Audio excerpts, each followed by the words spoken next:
Estamos aqui tinha Boa noite.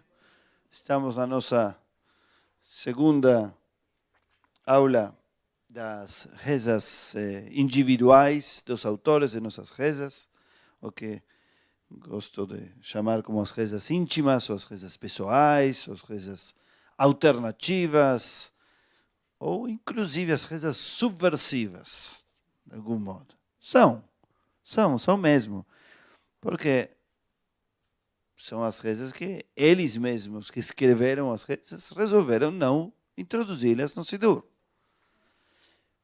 Não necessariamente porque acharam que não eram dignas ou que não eram boas, mas talvez porque acharam que eram muito pessoais. Elas, lembrando, são escritas pelos famosos sábios da época da Mishnah e do Talmud, que escreveram a maioria das rezas que nós temos no Sidur. E a maioria delas, se não todas, diferente das rezas que temos no Sidur, estão escritas na primeira pessoa do singular. Nós já temos estudado aqui, ao longo desse semestre, que temos analisado textos diferentes, rezas diferentes, que quase todas as rezas estão na primeira pessoa do plural, e inclusive um dos temas aos quais dedicamos um encontro inteiro foi a tensão saudável necessária entre a reza fixa comunitária e a reza individual espontânea. Estas são rezas que são individuais, mas que foram escritas. Então é algo intermediário. E, por outro lado, são rezas escritas por essas autoridades. Não é uma pessoa que passava por aí em algum momento. E não só isso, sino que são rezas individuais, escritas, que aparentemente eram ditas em ocasiões fixas. Então, é realmente uma mistura do fixo com o espontâneo, do coletivo com o individual. É uma mistura. Porque eu diria que o extremo do individual acontece quando é completamente espontâneo. E é que esta é a última. Bom, acho que... Não, pode ficar.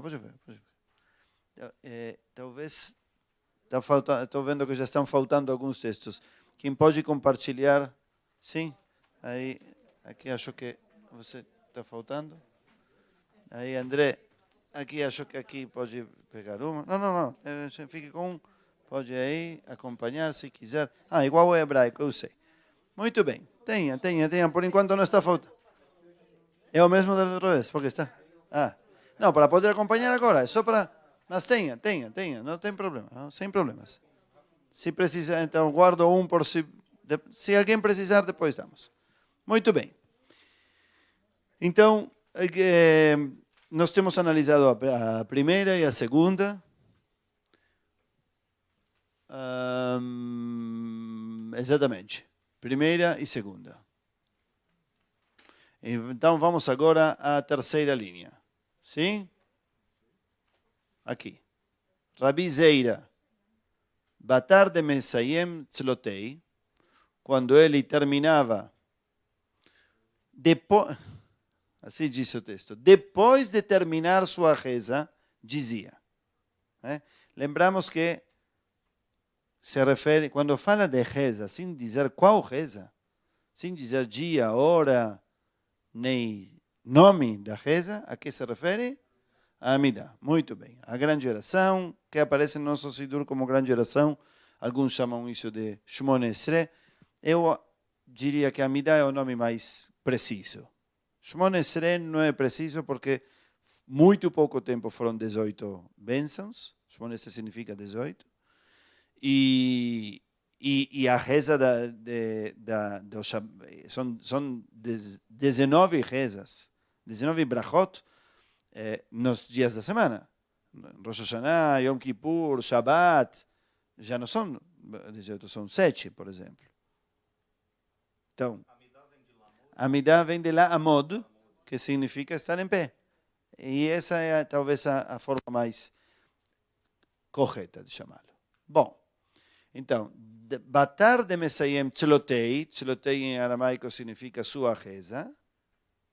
Batar é após, Mesayem, como em hebraico. Amar achi, disse assim, Yehi ratzon milefanecha Adonai Eloheinu, seja sua vontade.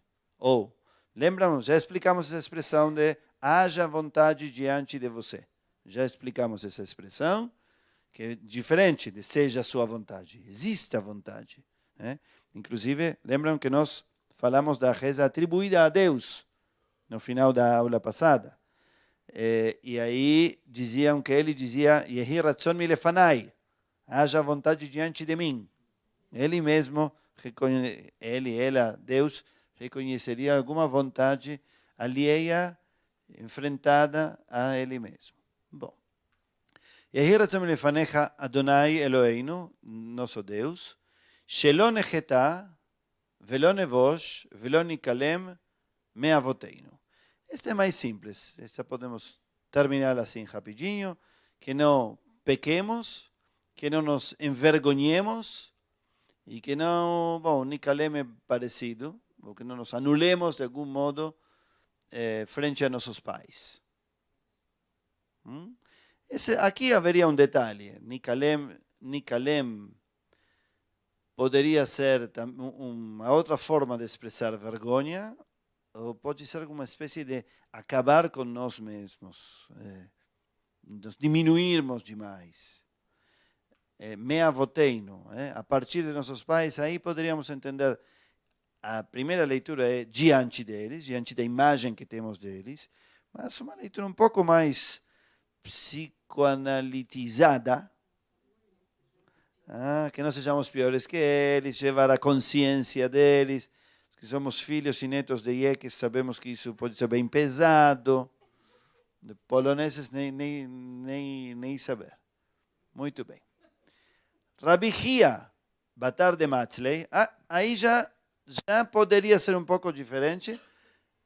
Rabi Hia, quando terminava de rezar, aí não diz quando terminava de dizer sua reza, quando terminava de rezar, poderia ser algum outro momento, mas a maioria dos leitores vão dizer que se refere também ao final da Amidá. Amarachi dizia assim, Yehi ratzon milefanecha Adonai Eloheinu, shetehe toratecha umanutenu, que tua Torá seja nossa arte. E aqui vale a pena para os que estão aproveitando este momento de muito hebraico para curtir um pouco essa palavra.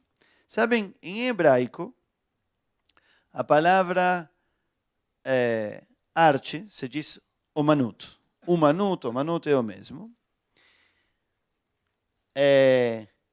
Dentro dessa palavra encontramos também outras, na mesma raiz, que são amém, que vem da palavra emuná, acreditar. Leamin, exatamente, que significa acreditar, ter fé. E também além de artista, omenet, e aparentemente essa é a intenção do autor. Omenet, sempre que chego, esta é uma dessas palavras que eu sempre tenho que mostrar que sou gringo e que o português que conheço não é suficiente, ou que o português que os brasileiros conhecem não é suficiente. Porque isso é omenet como dizem vocês isso? Ama de leite? Isso, e não tem uma palavra para isso. Omenet em português, em espanhol se diz nodriza. Nutrice. Esse tipo de coisas me acontecem toda vez que tenho que usar essa palavra e geralmente tenho que usá-la para explicar esse termo, porque é muito interessante. Vejam, arte, fé e nutriça é a mesma palavra em hebraico. Qual a relação entre essas três coisas que acham? Alimento, Como a arte é alimento também, a fé também, pode ser. O que mais? Como se relacionam essas três coisas? Vida, sim, é a mesma coisa. Ah, não, é parecido. Ah, não, aí tem uma sutileza. Você está falando de vida. Aham. Nutrição permite a vida e essa vivendo com alimento. As três são alimento, a fé é um alimento também? A fé é um alimento da alma. E o leite é o alimento da criança e a arte, alimento? David. Da quê? Vamos levantar a mão para poder ouvir melhor vocês. Alimento do saber é a arte. Como assim? É uma expressão. A arte é uma expressão do saber. O que mais? Artista, diga alguma coisa? Não? Aí tem uma música. Como? A arte também é alimento da alma, porque quem mais? A fé. Aham. Fé e arte seriam alimentos de alma e o leite do corpo. Momento. Mas muitos dos românticos acreditamos que quando é dado o leite ao filho, está se doando algo a mais do que um alimento. Não é o mesmo que comprar uma pizza numa pizzaria. Não é? Então, talvez aí também tenha algo. E a arte? Também que vamos ouvir um pouco melhor. Hoje estamos um pouco bagunçados.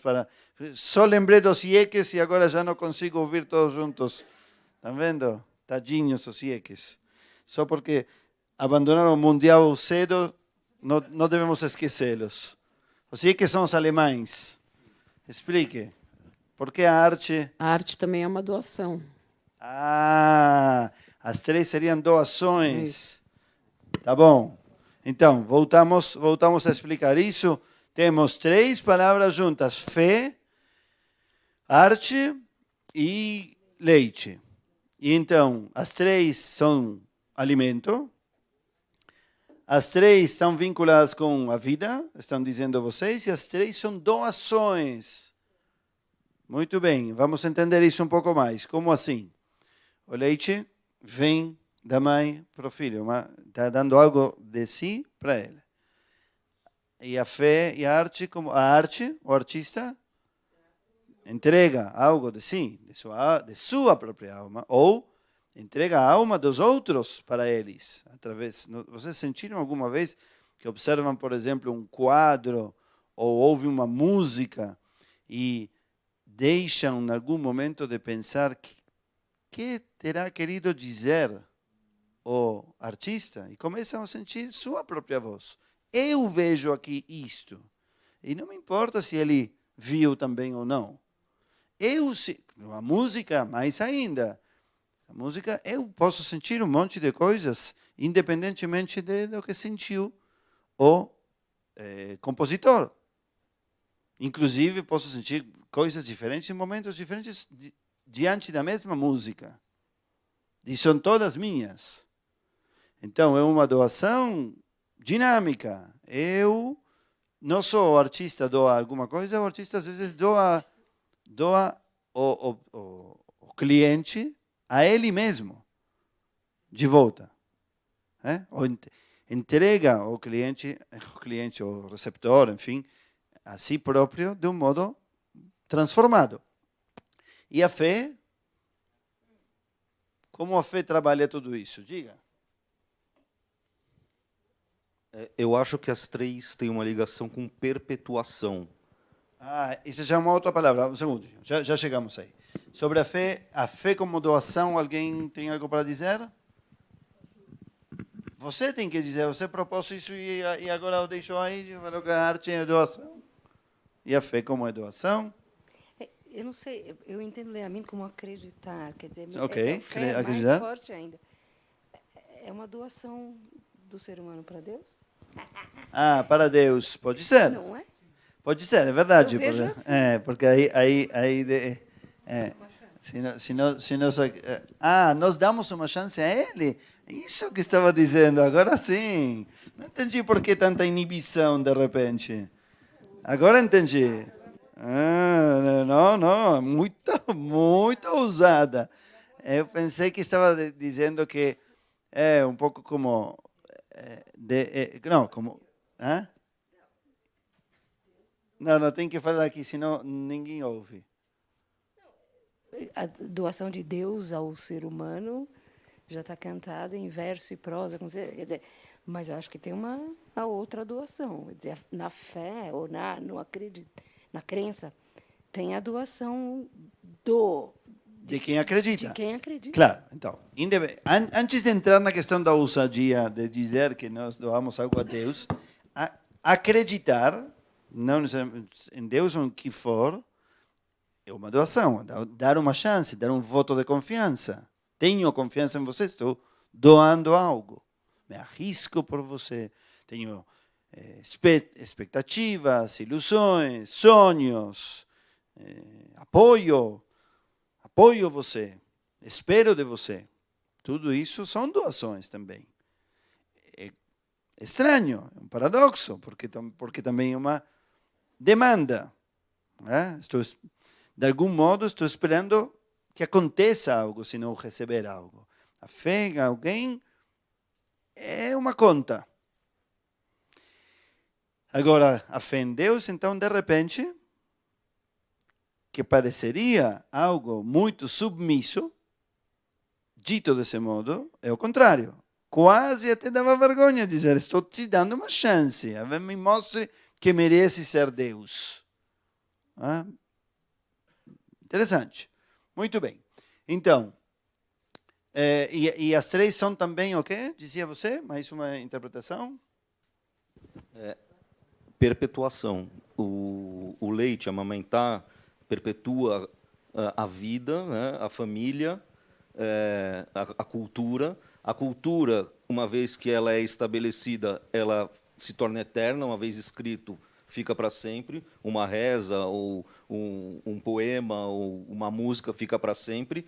E a fé é o mesmo. A fé é uma coisa que a gente tem que levar de geração em geração para se manter viva. Muito bom. Eu acho que é uma ideia muito boa. A perpetuação também é uma palavra-chave aqui, né? Porque, então, todas as três eram um alimento, as três eram tem a ver com a vida, né? São uma contribuição à vida, uma troca com a vida. As três são uma doação. E as três são uma forma de perpetuação. Vamos entender isso melhor. O alimento ajuda a vida, a manter a vida e também passa algo de geração a geração, esse leite. A arte, sem dúvida, transmite conteúdos, emoções, perpetua, fica lá. A arte grava algo, deixa algo. Se vem, inclusive a música, podemos entender que não é algo que está no espaço, mas uma vez escrita uma partitura, criou-se algo que ficou para sempre. E a fé, de algum modo, perpetua também, eu diria, se me permite o gancho, porque também quando alguém não está mais e nós continuamos, de algum modo, evocando a memória, esse é um movimento da fé, da crença. Continuo onde com essa pessoa? No que acredito, nos valores, no que compartilhamos, na crença de que volto a viver as coisas através da memória. Tudo isso tem a ver com a perpetuação. Muito bem. Existe uma quarta palavra vinculada a isto, que é umá.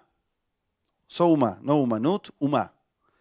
É outra raiz, na verdade, mas aparece junto, e o sábio que está usando essa palavra lá especificamente se refere a isso, pelo contexto da Bíblia, que diz em em Am Israel Umá, Kim Betorotea. E daí vem também essa questão da Umanut. Umá significa nação, povo. E tem, em base a uma frase que está na Torá, uma reflexão famosa dos sábios que dizem que o povo de Israel se torna povo, se torna Umá, através de sua Torá. Não é um povo territorial que se tornou povo pela terra de Israel, senão que a essência está na sabedoria, nos valores, na sua espiritualidade, no seu modo de viver, no seu modo de praticar a vida, o que diziam, de mantê-la, de transmiti-la. E isso está representado na Torá. Esse é um debate que aparece a partir da Torá escrita, na Torá oral, nos debates deles. Então, quando diz que seja a Torá nossa arte, nossa Umanut, se refere também a tudo isso. A nossa fé, a nossa forma de viver, a nossa sabedoria e o nosso ser povo. Bom, então, Shetei Toratcha Umanutenu, que sejamos isso que estava aí previsto, Ve'al yadve libenu, que nosso coração não se engane a si próprio, que não se engane a si próprio. Ve'al yachshechu eneinu, e que nossos olhos não se escureçam. Isso. Choshech é escuridão. E ele fez disso um verbo, que não escureçam, que não fiquem cegos, que não se percam, que continuem vendo. Muito bem. Alguém tem alguma sugestão para essa frase daí? O que está pedindo esse senhor, esse Rabi Hia? Que a Torá, bom, como tem tantas coisas, vou trazer diretamente uma pequena conexão. Que a Torá, então, seja uma sabedoria tal que nos permita perpetuar, apostar na vida, saber, mas, ao mesmo tempo, que não seja um autoengano. Algumas vezes, quando você estuda, elucubra, aprofunda, às vezes desconecta da realidade. E pode ficar somente nas próprias ideias sobre a realidade. A famosa história da caverna de Platão tem uma virtude, dos momentos mais bonitos dela, na minha opinião, e mais importante, é a volta do filósofo à caverna. Ele vê a luz, ele consegue sair, descobre o fogo, continua andando, sai, fica quase cego, porque a luz do sol ofusca, se acostuma a ver através dessa outra luz e volta. Volta a essa outra realidade que também existe. Na minha opinião, essa é talvez a função social da filosofia ou de qualquer sabedoria. Então, ve'al yadve libenu, que o coração não se perca, não se ofusque, continue em contato com todo, ve'al yachshechu eneinu. Mas, por outro lado, continuemos vendo a luz ou trazendo luz. Rav Batar Tzlotei, Rav é um outro sábio, que era tão grande na sua época que chamavam ele simplesmente com o nome de rabino. Todos sabiam que Rav, com R maiúsculo, era ele. Rav Batar Tzlotei Amarachi, também, Amarachi, dizia o seguinte, quando terminava a sua reza, Eretzom Lefanecha Adonai Eloheinu, Shetiten Lanu Chaim Arukim, que nos dê uma vida longa. Sabem que vida é plural em hebraico. Chaim shel Shalom, vida de paz. Chaim shel Tová, do bem. Chaim shel Brachá, de bênção. Chaim shel Parnassá, de sustento. Shel Hilutz Atzamot. Isso é uma alusão à profecia de Ezequiel, de que os ossos se liberem. Porque tem uma profecia de que os ossos se constituíam de novo em corpos.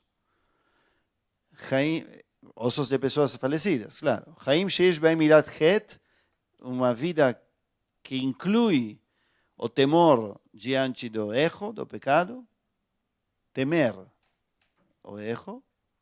É um temor reverente, não um temor paralisador. Essa ira não é como pajad. A ira é o temor reverente, o que se sente por Deus, digamos. Ou quando vai sentir uma vergonha ou algo assim. Chaim she'en baem busha uchlimá, que não tem vergonha no sentido de falta de dignidade. Chlimá é o mesmo. Shelo nikalem, lembram aí e aqui. Chaim shel osher vechavod, de riqueza e honra. Chaim shete banu avat Torah veirat shamayim, que haja dentro de nós amor à Torá e temor reverente ao céu.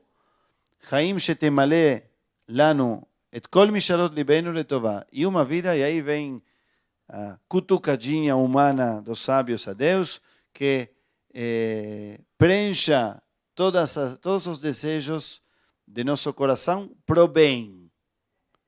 Porque posso ter desejos do coração que são pro mal.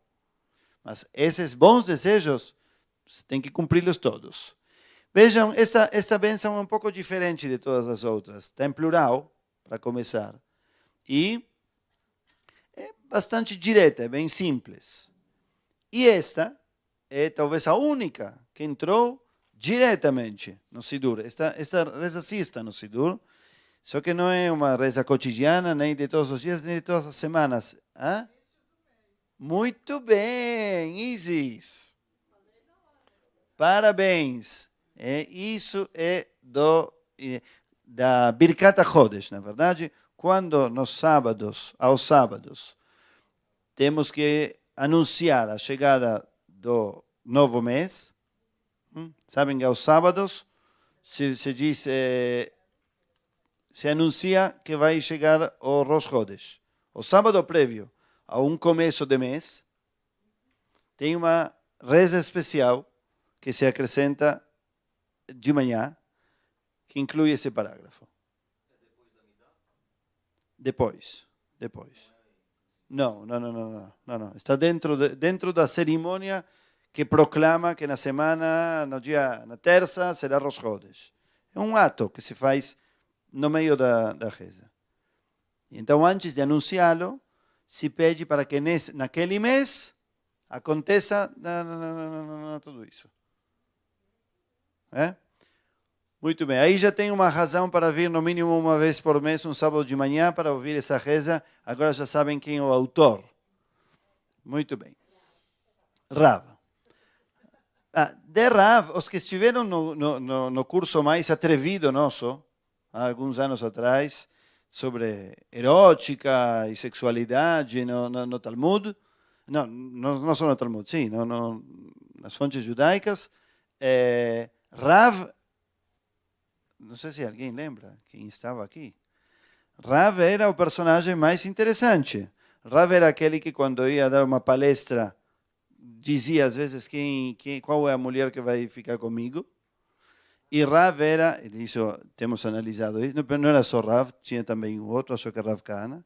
E tem também de Rav, o aluno de Rav foi aquele, se alguém se lembra, que se escondeu embaixo da cama dele.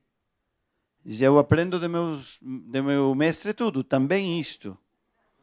E ele disse, saia daqui, como assim? Não sei se lembram disso, mas não vamos voltar a essa aula agora para que possamos avançar.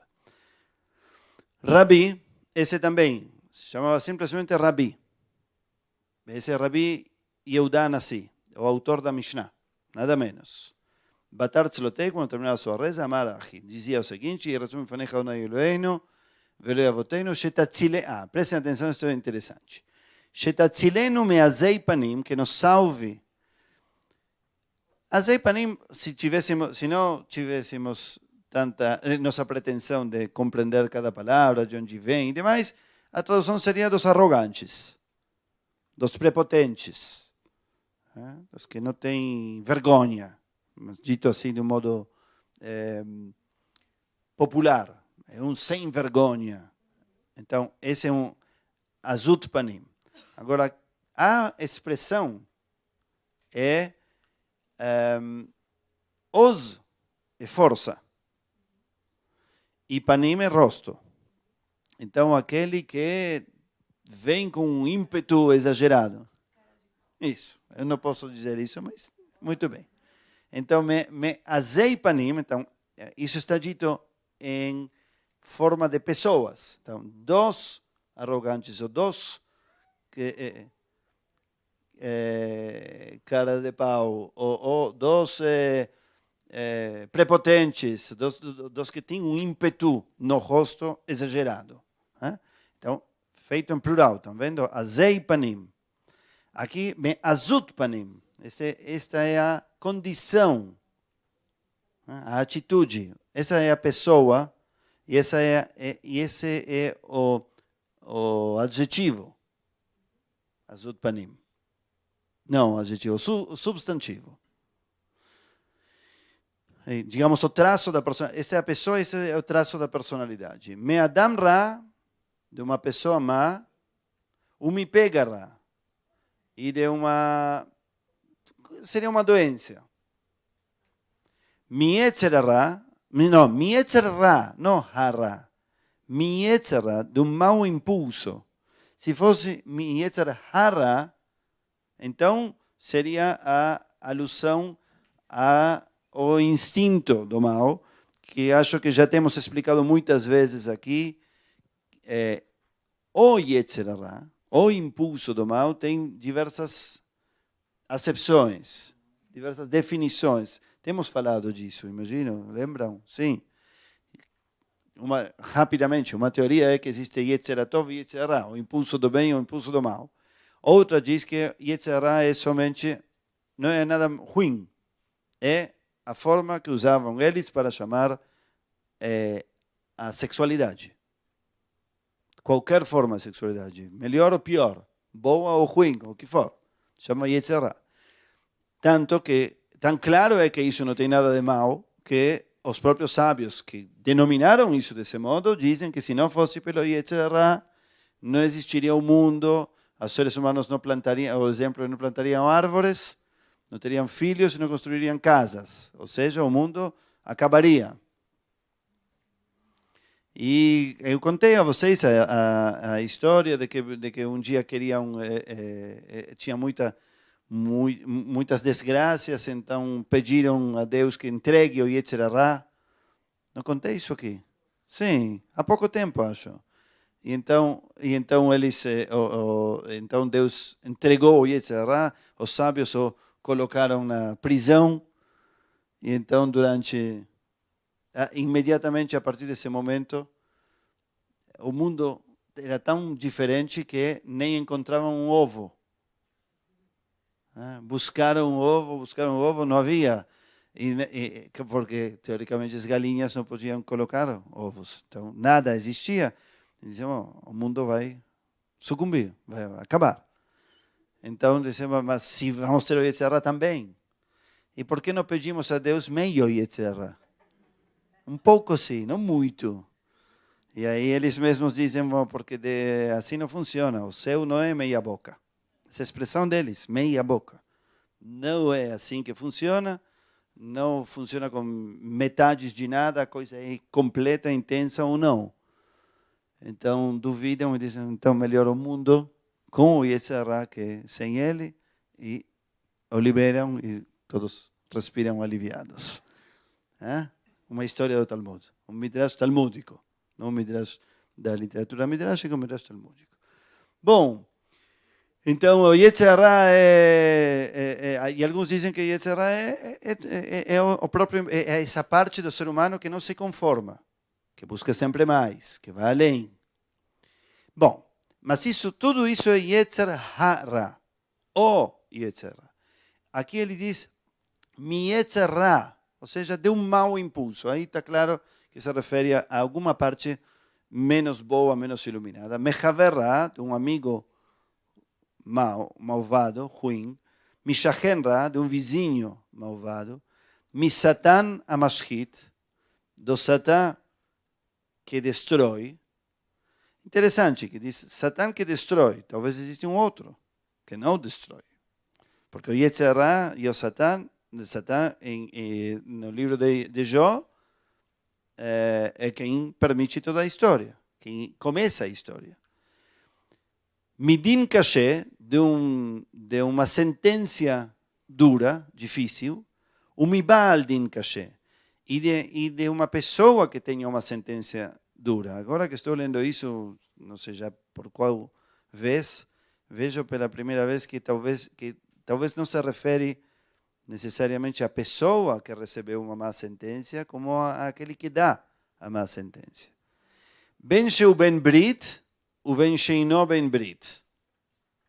Né? Seja parte dos próprios judeus ou não. Tanto faz. Bom, e alguns dizem que não era exatamente de Rabi, enfim, isso já interessa menos. Continuamos. Rav Safra Batar Tzlotei, quando terminava sua reza, dizia: Eloheinu, Shetassim Shalom, prestem atenção, isto vão reconhecê-lo de algum modo.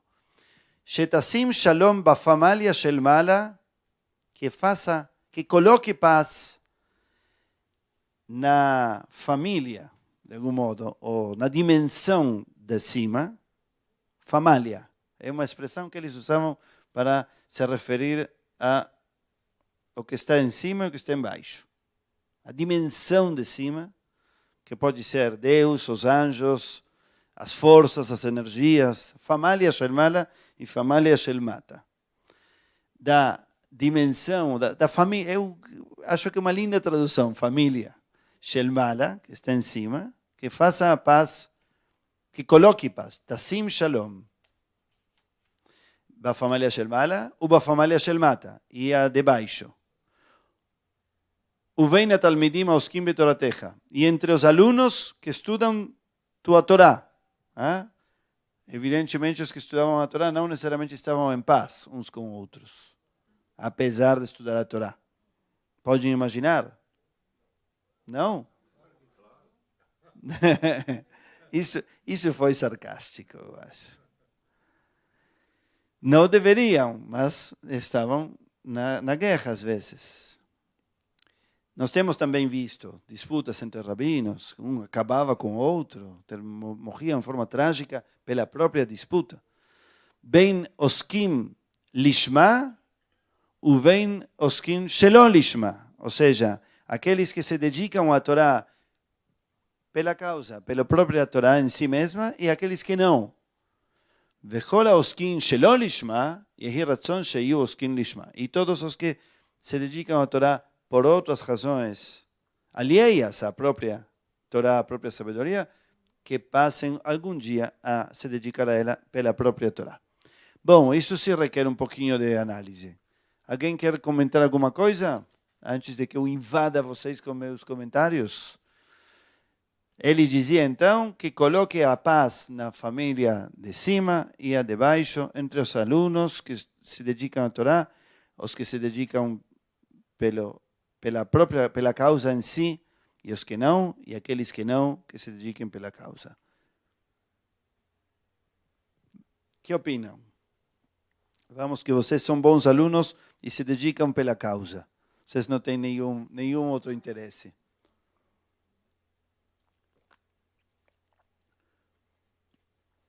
No comment? Posso invadir. Muito bem. Então, assim, primeiro, algo de estilo. A que se parece isso que faça a paz lá e aqui? Já. Algo de estilo, algo de conhecimento. Vocês conhecem uma reza que nós cantamos? Que se parece? Qual? Assim na terra como no céu? É uma música que todos vocês a conhecem, não só Isis. Além, não, mais simples ainda, mais conhecida. Quando termina a Amidah, justamente, que cantamos? Ose Shalom, quem falou? Muito bem, Ose Shalom. Ose Shalom Bimbromav, aquele que faz a paz, Bamarom, Bimbromav nas alturas, Uya Ase Shalom Aleinu, faça a paz aqui, entre nós. Ve'al Israel, e os liberais deveríamos dizer, Ve'al Kol Yoshvei Tevel, e para todas as pessoas que estão no mundo, Ve'imru Amém. é possível que essa frase venha disto. Bom, agora, o que será essa questão da paz lá e a paz aqui? Como é isso? Alguém tem alguma ideia? A paz aqui entendemos, né? Aqui embaixo não tem muita paz. Onde falta paz aqui embaixo? Todo lado. Que é todo lado? Já vamos em cima. Só para terminar agora, já que entramos aqui, é um pouco mais fácil. Onde falta paz aqui embaixo? Entre as pessoas. Entre as pessoas e dentro delas, exatamente. Em todas as dimensões. A pessoa muitas vezes não está em paz com si própria. Então não está em paz na família, não está em paz na comunidade, não está em paz na sociedade. Sociedades não estão em paz umas com outras. E grupos não estão em paz uns com outros. Então, essa seria a paz embaixo. Qual seria o desafio da paz em cima? Lílio, por favor, agora sim. Diga. Aí, Idolatria. por quê? Muito bem. Na época em que havia mais deuses E podiam ter brigas entre eles. Well, muito bem. Nós precisamos... Hoje, esse setor está um pouco ousado. Não só hoje, mas hoje especialmente. Muito bem. Lílio é quem se atreve a trazer muitas vezes, não sei se lembram, muitas vezes a leitura crítica. É possível que essa questão da... Quem é a família de cima? Pode ser, deuses. Se quisermos traduzir isso a uma linguagem mais viável, e menos crítica, mais pacificadora, já que falamos de paz, podemos acreditar que se refere aos equilíbrios do mundo. De um modo mais pagão, talvez, ou mais físico, que não haja um choque entre um planeta e outro, entre o Sol e a Lua. Existem erros de equilíbrios que trazem tragédias. Um cometa. Mas poderíamos traduzir isso de um modo mais amplo, mais interessante, e dizer forças, energias que se mantêm em equilíbrio ou que poderiam destruí-lo todo. Se queremos ir a algo físico, então, essas chacoalhadas da própria natureza, terremotos e demais, e vice-versa. Eu não queria dizê-lo. E a outra opção é mais figurativo, forças, energias em geral, o bem, o mal, a clareza, o egoísmo, como se fossem forças em si mesmas. E isso é o que depois poderia se aplicar aos alunos.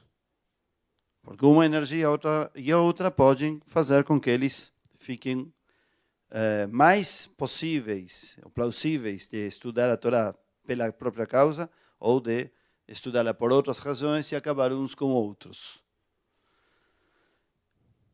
Diga. Milemala não pode ser as almas também? A paz nas almas, sem o corpo, depois que a gente vai, a alma vive e talvez tenham conflitos, talvez tenham brigas. Nós não temos aqui o autor para perguntar a que se referia. Pode ser. Não, pode ser. Então, pode ser resquícios de paganismo, pode ser a ideia de alguma vida posterior, de espíritos, ou pode ser as próprias forças e energias. Diga. Eu acho que quando Deus resolve não dar o mundo porque ele está aborrecido, isso é falta de paz. Deus resolve inundar o mundo, a história de Noa, né? Eu acho que isso é falta de paz. Eu acho que esse equilíbrio do mundo de cima que é o que a gente pede, que não exista essa reação, porque ele também fica bravo, aborrecido, frustrado, sem paz e resolve inundar o mundo, e outras vezes que ele ficou bravo, né? Muito bem, estão vendo que não era só, a ousadia não está só nas primeiras duas fileiras, está também lá. Aqui está vendo mais uma cutucada ao próprio Deus. fique você em paz, vamos estar todos em paz. Interessante isso. Não percam de vista o tempo todo aquela reza que estes mesmos autores atribuem a Deus, com a qual nós terminamos a aula passada.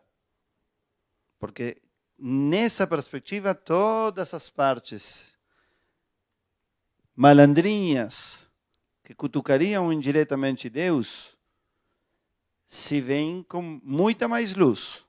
Nós vamos voltar a isso hoje quando vamos terminar, mas tentem lembrar, Deus rezava também e pedia que a bondade sobre a justiça dele. Ele tinha 2 traços na teologia dos sábios da Mishnah do Talmud. A característica do bem, da compaixão, da sensibilidade, do perdão, da tolerância, da paciência. Tudo isso é um universo divino. Outro, para eles, é retidão, justiça, mérito, o correto, o certo, o verdadeiro. E Deus pediria para que o primeiro universo ganhe do segundo. Nós temos analisado isso. A natureza divina seria o segundo.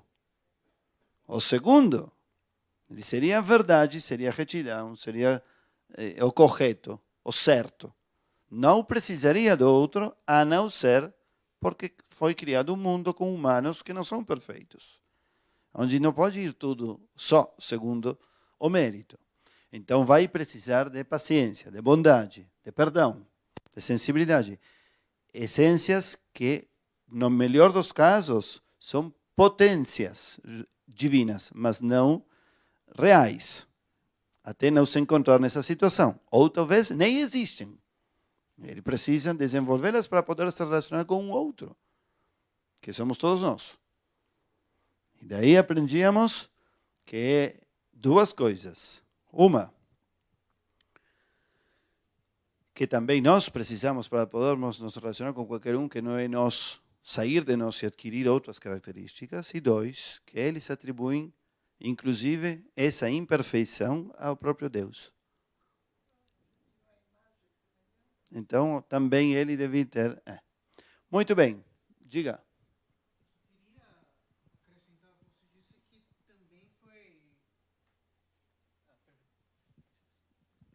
Só queria acrescentar também que foi o próprio Rabi Ismael que ensinou a ele a rezar, né?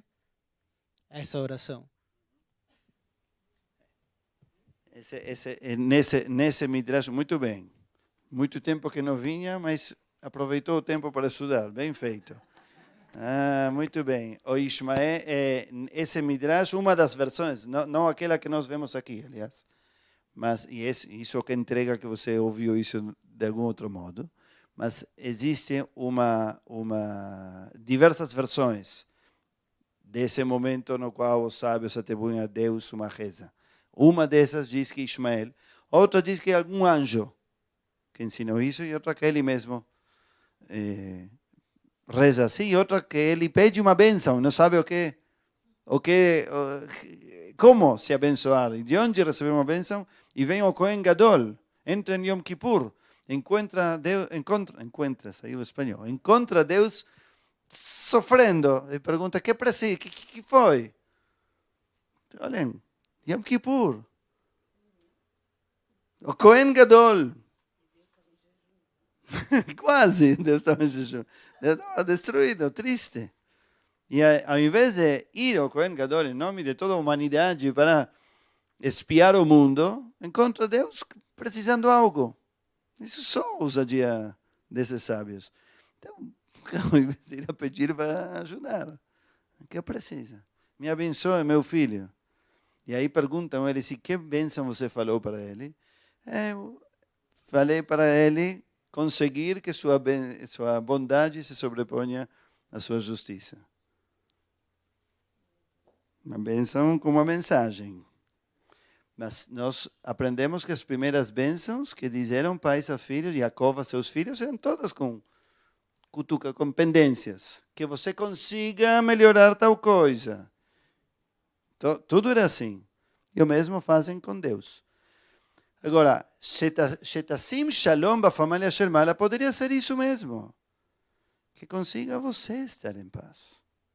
Porque estaremos em paz. Pode ser isso uma cutucada, ou pode ser uma forma elegante de falar com o mundo. Como Deus vai estar em paz? Ou porque não importa nada e nós podemos continuar jogando mal futebol e vamos ganhar igual o Mundial.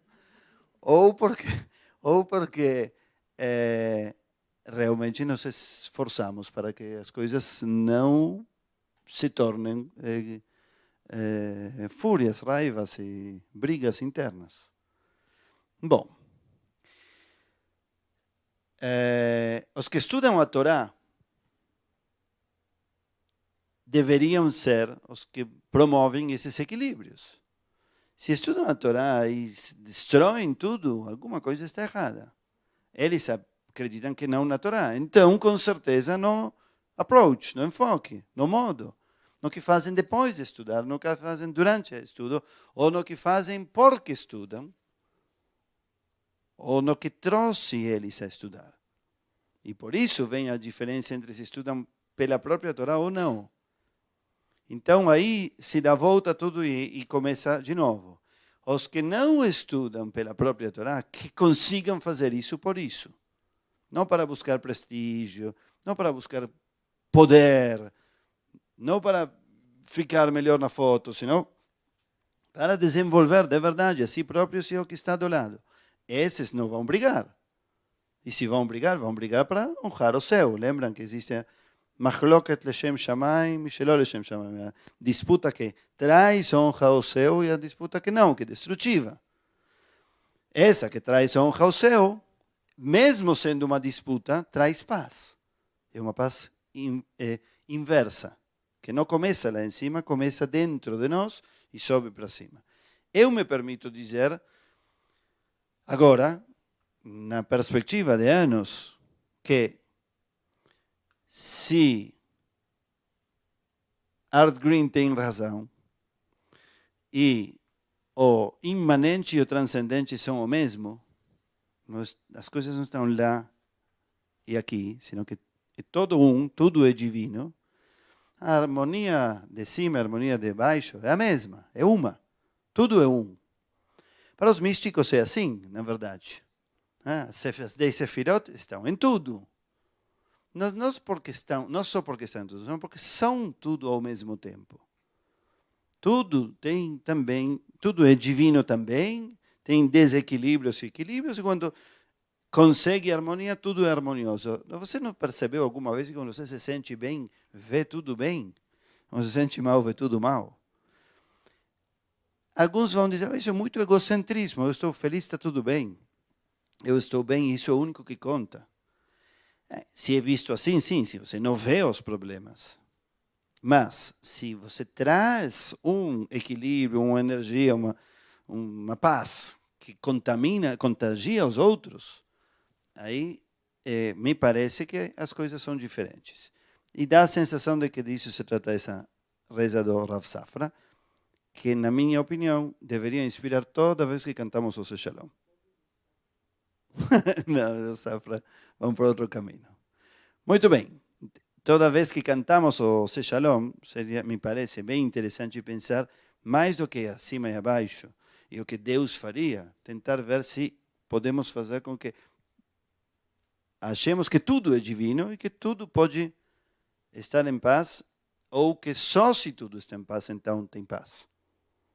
Não tem uma paz só lá, ou só aqui, ou só dentro, ou só fora. Todas as coisas estão conectadas.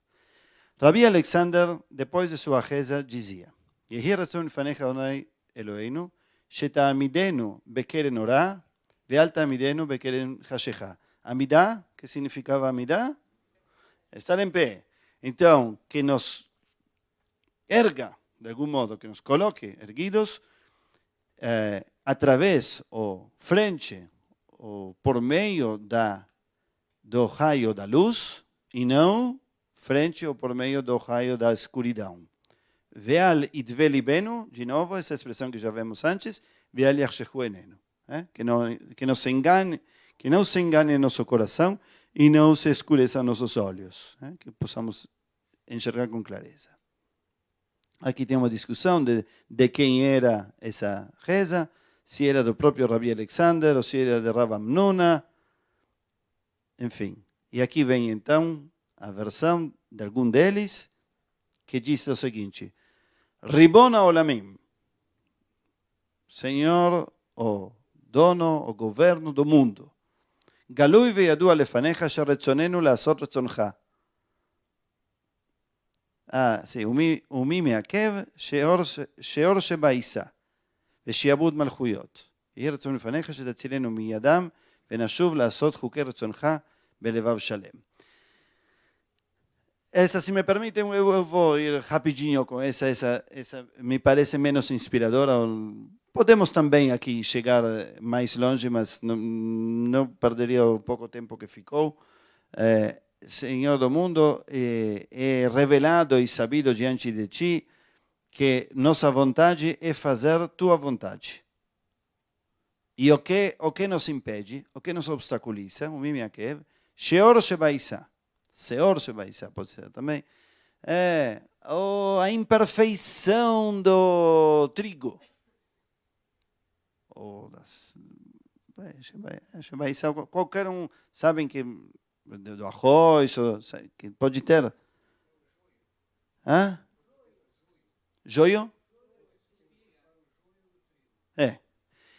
Ou seja, os mínimos detalhes. E se foi a outro extremo agora. Veshiabud malchuyot. E digamos, o poder extremo que tem os reinos. Sermos súbditos de grandes reinos. Ou seja, o mínimo detalhe e as grandes políticas do mundo. E então, pede Yehi Ratzon Lefanecha shetatzilenu miadam, que nos salve de suas mãos, venashuv lasot chukei ratzoncha belevav shalem. E que possamos fazer, e que possamos voltar a cumprir com as leis de tua vontade, com coração completo. Eu tenho uma pequena teoria sobre essas duas coisas, mas primeiro eu vou ouvir aí já vejo que tem duas opiniões. Podem falar. Mas vamos, a partir de agora, nos policiar, porque estamos nos últimos 15 minutos. Vamos. Não seria possível também se tratar de uma oração anarquista? Uma oração anarquista? Uma oração anarquista por quê? Porque é contra todas as formas de governo. Porque é contra todas as formas de governo. Ok. Bom. Muito bom. Muito bom. Olhando tudo isso. Inclusive faz bastante sentido, porque inclusive Shiabut Malchuyot pode se referir a que nós somos súbditos de reinos ou a que os reinos sejam subjugados, acabem. Diga. Essa visão de mundo, ou essa visão de mundo integrado, holístico, em que o homem conhece os limites dele, ele qualifica esse limite.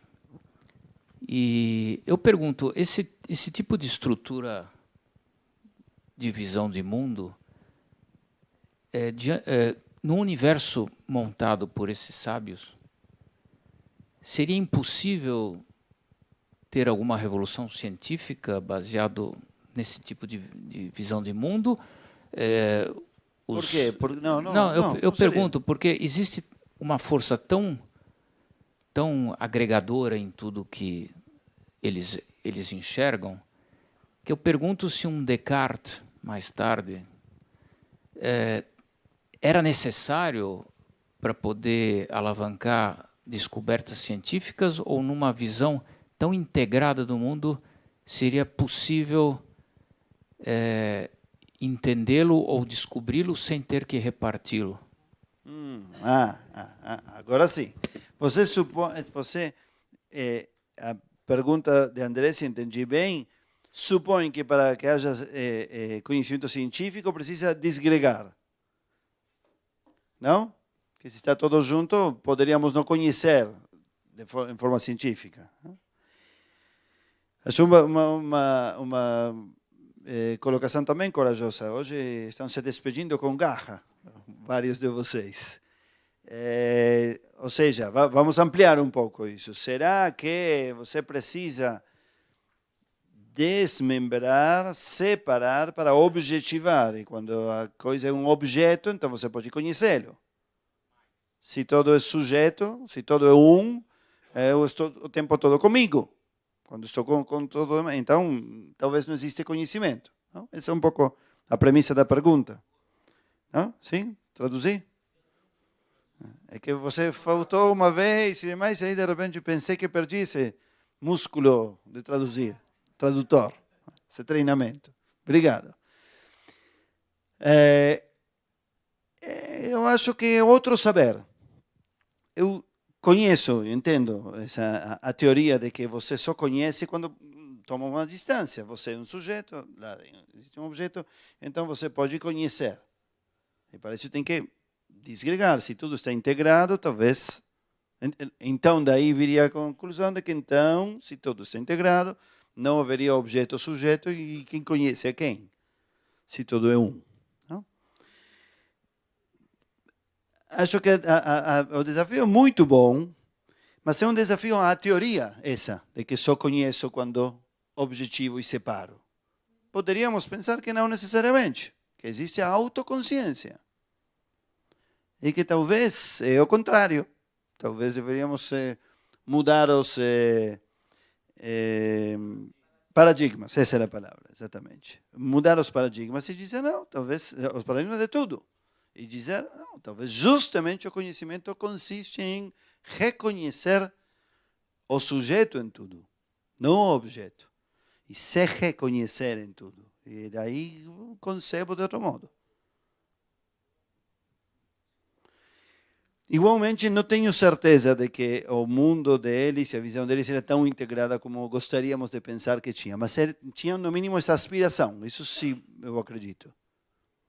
Que tinham essa aspiração a vê-lo tudo um. Ok. De todo modo, eu ia te perguntar, mas como se conecta isso com isso? Não pergunto porque não é necessário. A pergunta é muito boa de todo modo. E me parece que a questão está em que se essas duas coisas que são tão extremos, o detalhe do trigo e os sistemas políticos mundiais de tudo, então a visão do tudo e a visão do nada, do mínimo, as duas podem ser a chave para tudo. Aí me parece que de novo se toca com essa questão da integração, porque eles tinham um princípio ético que dizia din mea que din pruta. A lei que se aplica a uma moeda tem que ser a mesma que se aplica a 1 milhão. E isso é uma frase muito boa para evitar corrupções, para se dedicar ao indivíduo.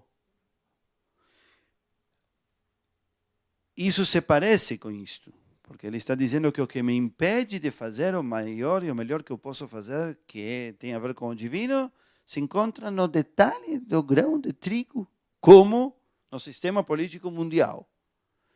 Eu acho que isso também é bonito, porque existem as pessoas que dizem, não dá para fazer nada com a economia como está, ou com a educação como está, então eu não faço nada. Tudo está tão mal que melhor vou dormir. E vice-versa, não olhar para tudo e se ficar só com você também não traz integração. Então precisa dos dois aspectos constantemente para ver como se conectam o que tínhamos visto antes. Tudo estaria conectado, no mínimo detalhe e no máximo. Eu gosto também da ideia que nos traz a respeito disso a nossa era, quando nos mostrou que com uma célula nós podemos reproduzir um todo. Não? Como se chama isso? Clonagem. Clonação? Clonagem. Esse é um exemplo que eu uso muitas vezes, porque daí você pode pensar como na mínima partícula está o tudo. E aí poderíamos entender uma outra máxima dos sábios da época, que é que uma pessoa vale como um mundo inteiro. Então, todos são insubstituíveis, todos são importantíssimos. Salvar uma vida é salvar o mundo inteiro. Matar uma pessoa é matar o mundo inteiro. Isso disseram eles depois de que Caim matou Abel. E se continuarmos com isso, poderíamos dizer que com uma pessoa, assim como com uma célula você pode reconstruir a pessoa, teoricamente poderia ir atrás e reconstruir os pais. Ir atrás e reconstruir o meio no qual viviam, a humanidade toda com um cabelo, se tivesse as ferramentas. Para românticos como eu, do mesmo modo, um pedacinho de história, um minuto de vida do que for, poderia, com um aparelho, reconstruir toda a história da humanidade. Então, toda pessoa é imprescindível, é importantíssima, no mínimo, e todo minuto também. Mas alguns poderiam levar isso a outro extremo. Dizer, não, porque se todos representam a todos, todos são prescindíveis, porque tem outro. E todos os minutos são prescindíveis, porque tem outros. Depende da observação. Bom, é isso que pareceu uma reza que podíamos pular, não era tão assim, afinal. Rava batar tzolotei amar achi. Eloai, achelon otzarti enichedai. E isto está no final da Amidah de Yom Kippur. Todas as Amidot de Yom Kippur receberam esta parte. A tefilá pessoal de Rava, que diz assim: Eloai, meu Deus, achelon otzarti enichedai. Até que não fui criado, nem merecia ser criado. ועכשיו שנוצרתי, כאילו לא נוצרתי. E agora que já fui criado, parece às vezes que nem fui criado. כאילו לא נוצרתי, é como se não fosse criado. Por quê? Não, eu acrescento por quê. Ele não sabemos se ele explicava com o que segue ou o quê. Afar ani bechayai, eu sou pó da terra na minha vida. Kal vachomer ben mitati, mais ainda quando eu morrer, na minha morte. Arei ani lefanecha kichli malé busha uchlima. Eu sou diante de ti como um recipiente repleto de vergonha e indignidade.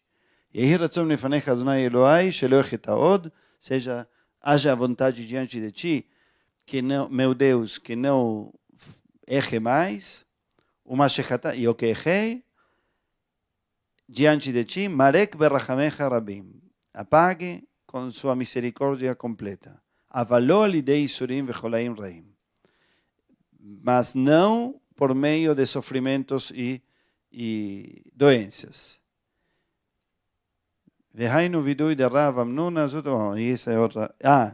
E aí eles mesmos já dizem, e esse será a confissão atribuída a Rav Amnuna para Yom Kippur. Já eles mesmos estabeleceram isso. Muito bem. Daqui vamos escolher alguma porque já queremos terminar. Que vamos aí, bom, esta é a que todos conhecemos. Este é um tal de hijo de Rabina, filho de Rabina, marbrei de Rabina. Rabina era um dos sábios da última época do Talmud. Quando ele terminava a reza, dizia o que nós dizemos hoje em dia. Eloai netzor loshonim erra usfatai midaber mirma. Conhecem vocês? Cuida minha língua de falar mal e meus lábios do engano. Qual é a tradução? Preserva minha língua. E que mais?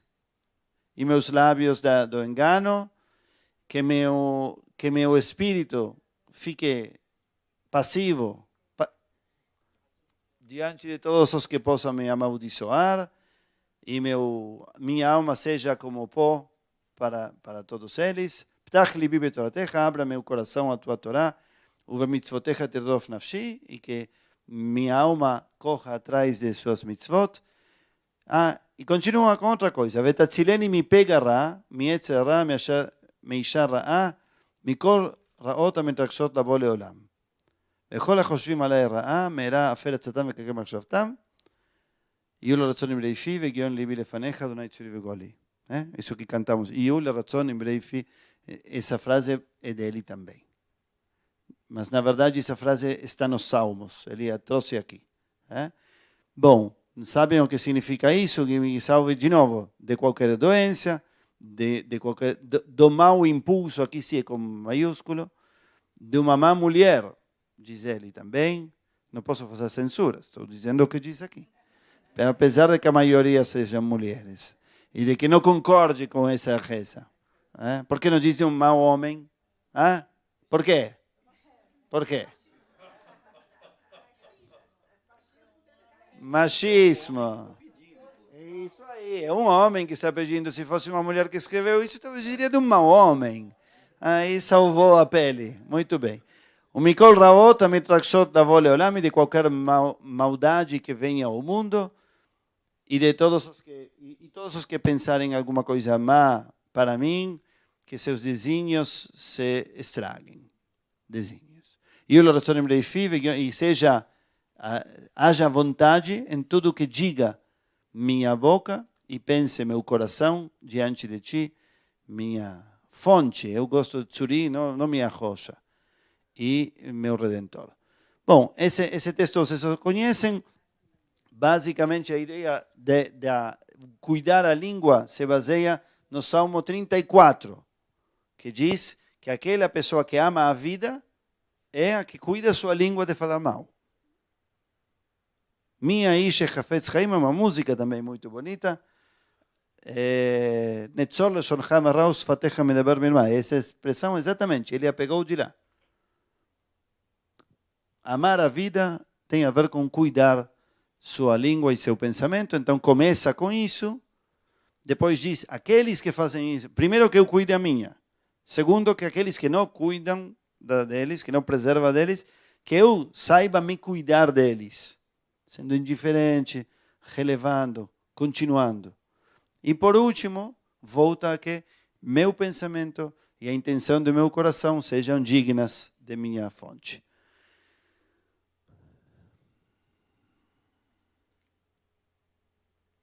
Bom, isto fala de que na época do Beit HaMikdash existia as oferendas para se salvar, e aqui diz, agora que não existem, que possa, de algum modo, através da reza, do silêncio, do jejum, possa eu me melhorar. Só vou escolher uma para podermos...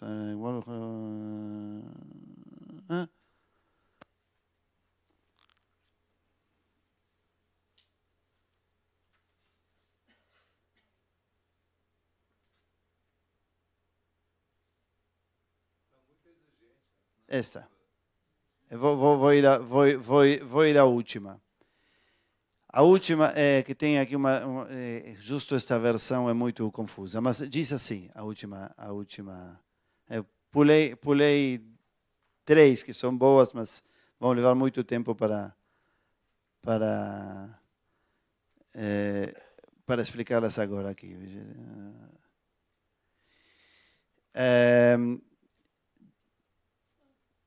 Este Abaye diz assim, para que sempre ele dizia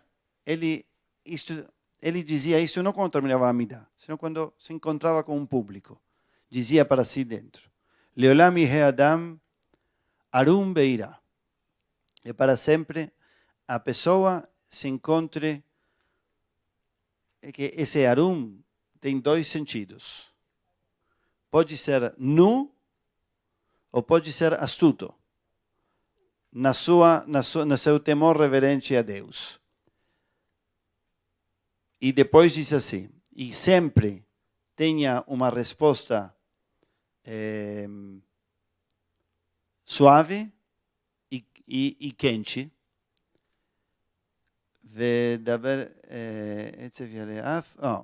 e que tenha temor e cuidado com a tristeza e com a raiva.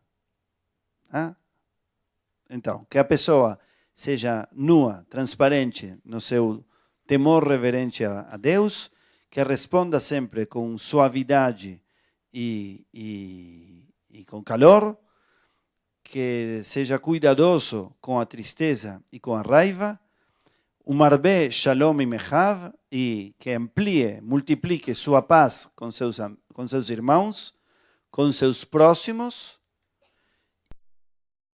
inclusive com o mais alheio, desconhecido, não judeu, ou diferente completamente de si, que encontrar no mercado, Bashuk, que deixei a Huvle para que possa ser amado lá em cima e possa ser agradável aqui embaixo. E desse modo, Yem Kubal al Abriot, e será aceito por todas as criaturas. Bom, e aí alguns dizem depois algo muito estranho, que o autor dessa reza nunca conseguiu falar em paz com ninguém. E outra forma de ler isso é que nunca foi cumprimentado com paz verdadeira por ninguém, nem pela pessoa mais desconhecida no mercado. Então, rezava por aquilo que era completamente diferente. Por último, aqui está então essa famosa reza atribuída a Deus, está aqui. E é essa que dissemos. Deus então pede para quê? Eles perguntam, e Deus reza? A resposta é claro que reza. E o que reza?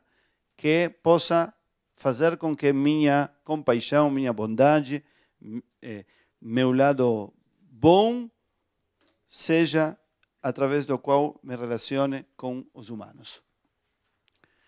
E eu acho que essa é talvez uma das genialidades do texto deles. Eles estão dizendo, primeiro, que nós só nós rezamos também Deus.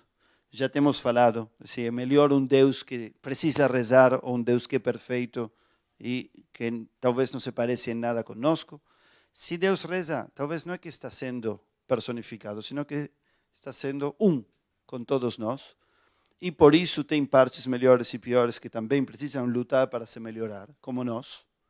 E a forma de se melhorar e lutar para se melhorar é adotar os outros, é perceber os outros, se conectar com as outras partes para poder ser Essa é uma linda forma de terminar nossa aula. Esta foi uma aula densa e talvez uma das poucas vezes que tentamos e conseguimos pegar um texto enorme e passá-lo praticamente todo. Parabéns a vocês. Se não fosse por vocês, eu não teria feito isso comigo também, não. E isso mostra exatamente isso, que só podemos ser quando temos consciência dos outros, de um modo que nos completamos com os outros. Todos nós, eu com vocês também. Obrigado.